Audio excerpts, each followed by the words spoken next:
Back to Ashley's monster holes. Now we've done 10 holes already. Let's get on to hole number 11. And what is going to be the monster in hole number 11? Well, it lives in a graveyard. So I think that narrows it down pretty well. There's not many monsters that live in a graveyard.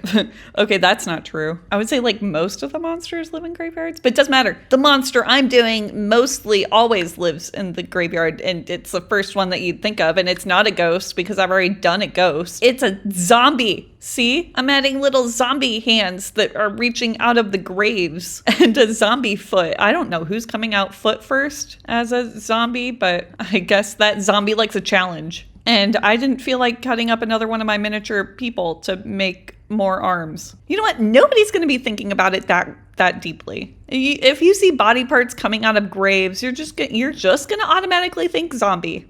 Okay, fine. The foot is weird. So I am going to cut up this little girl. Nope, that's not what I meant. This tiny lady. But first I have to make her look like a zombie. I guess the technical term would be zombify her. And since I don't know any people that are buried in just their underwear. Side note, do not bury me in a bra. I don't need to spend the rest of eternity in that torture device of a boob contraption. I will haunt the person that buries me in a bra. I'll have no mercy on them. Oh shoot, we're on to the next hole. I guess I went on too much of a bra rant. Sorry about that. We're doing another 2-for-1 hole, you know, where I cut the holes to make it bigger. This time, instead of making it wider, I'm going taller because our next monster is going to be tall. And no, it's not Slender Man. I know that's what everybody was thinking, but what goes good with zombies besides brains and werewolves? It's not a werewolf. Well, this monster can't even go in a graveyard without dying. Is that what you would call it when it dies? Because it's kind of already dead. It's a vampire. I'm done walking around the subject.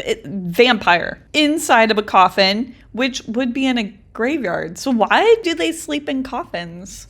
That's a thinker. You would think that they'd want to sleep in caves, or at the very least upside down, right? Because they're part bat. Okay, but while we're on the subject of vampires, have you seen What We Do in the Shadows? Of course you have. It's a great show. You know the intro when they're showing the pictures? Don't vampires not show up in photos? So why are they in photos in the intro? I've always wondered that, and if somebody can answer that question, please do. Anyways, oh, by the way, did you see my circle window? You knew I would sneak in a circle window somewhere. Even vampires get more circle windows than I do. And they can't even be by windows because they all use Max. No, I'm kidding. It's because of the sunlight, obviously. Also, I'm pretty sure they use Max. Anyway, look at that. We're done. What monster should I do next? Seriously, which monster? Because I'm not sure. Please tell me.